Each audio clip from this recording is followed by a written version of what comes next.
Globalization in Asia has a secret history. The great sweatshops and banks and luxury hotels in Indonesia were built on the mass murder of as many as 1 million people, an episode the West would prefer to forget. But many people here have not forgotten.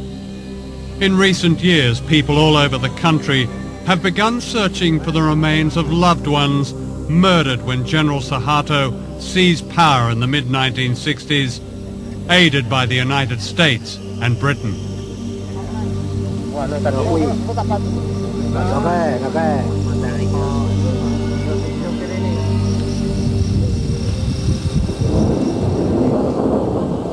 Until recently, the truth of this episode has remained so secret that this is the only known photograph of the atrocities.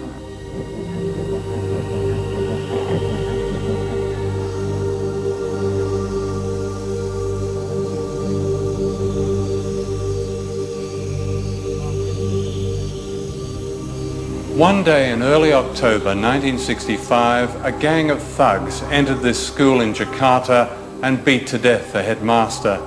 He was suspected of being a communist. His murder was typical of the slaughter of more than 1 million people, teachers, students, civil servants, peasant farmers. Described by the CIA as one of the worst mass murders of the 20th century, the origins of this terrible episode have been covered in mystery. Certainly it brought to power General Suharto.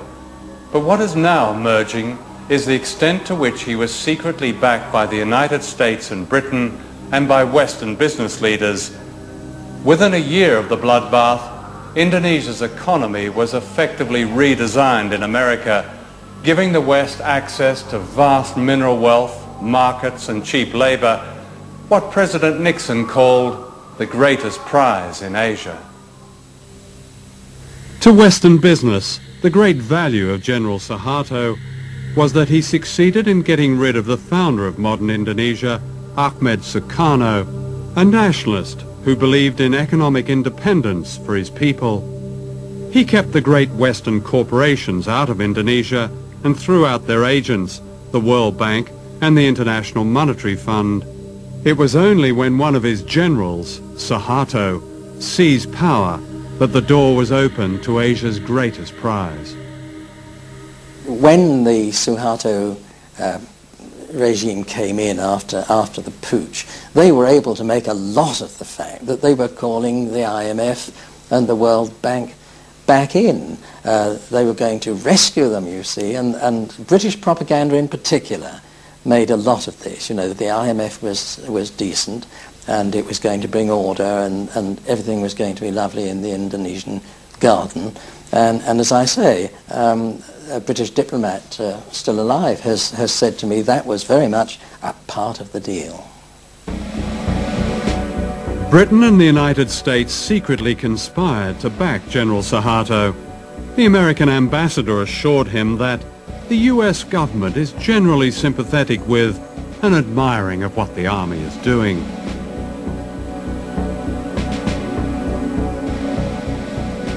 Thousands were rounded up. What was not known at the time was later revealed by American officials. The CIA had supplied a list of 5,000 opponents to be assassinated, and embassy officials ticked off their names as they were murdered. The British ambassador recommended a little shooting as an essential preliminary to effective change. In the first few days, the British sources in particular purported not really to know what was going on. Of course they knew what was happening. I mean, there were bodies being washed up on the lawn of the British consulate in Surabaya. There were bodies floating all over the Malacca Strait and so forth. A man called Hadi Broto, a lieutenant colonel or something, was anxious to take some troops, Indonesian troops, from the east coast of Sumatra, from the northeast coast of Sumatra, to east and central Java, so that they could take part in what we now know was this terrible Holocaust, really. He found a Panamanian ship, and the ship sailed with troops down the Malacca Strait, escorted by 2 British warships. So the British were directly involved in, as what you describe as a Holocaust. Well, I would count that some sort of involvement, wouldn't you? The American press reported these events not as a crime against humanity, but in terms of their economic advantage to the West. Time magazine called them vengeance with a smile, and the West's best news for years. Others described a gleam of light in Asia. The seeds of globalization were planted in the bloodbath. In 1967, the Time Life Corporation sponsored a conference in Switzerland that planned the corporate takeover of Indonesia. It was attended by the most powerful businessmen in the world, such as David Rockefeller. The giants of Western capitalism were represented: the oil companies, the banks, General Motors, British Leyland, ICI, British American Tobacco, Lehman Brothers, American Express, Siemens. Across the table were Indonesian leaders approved by General Suharto. For Western business, it was the start of the gold rush which later became known as globalization. No one mentioned the killing of 1 million people.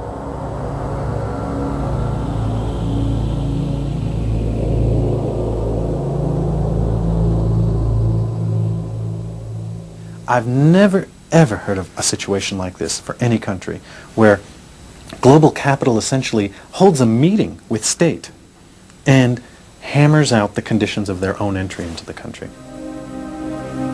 The conference went on for 3 days. The first day was when the Indonesians spoke and essentially made their case. They divided into 5 different sections on the second day. Sectoral meetings: mining in one room, food services, light industry in another, banking and finance in another. Chase Manhattan was there. And simultaneously, they hammered out policies that were going to be acceptable to these global investors on a sector-by-sector basis, with each of the people going around the table saying, this is what we need to see, this, this, this. And they basically designed the legal infrastructure for investment in Indonesia.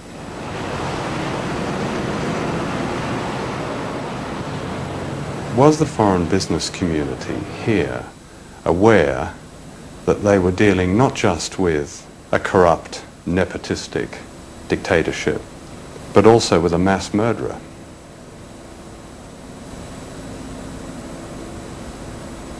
That's a very general question. Well, no, it's quite specific, actually. I mean, mass murder is mass murder.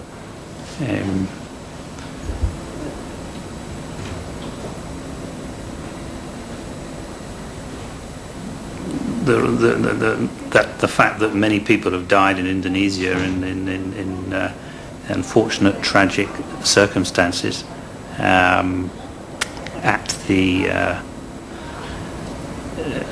directly or indirectly as a result of the previous regime is hugely unfortunate. Whether, if foreign investment had not been here, that would have prevented in any way those events occurring. Nobody has perfect vision on what might have been.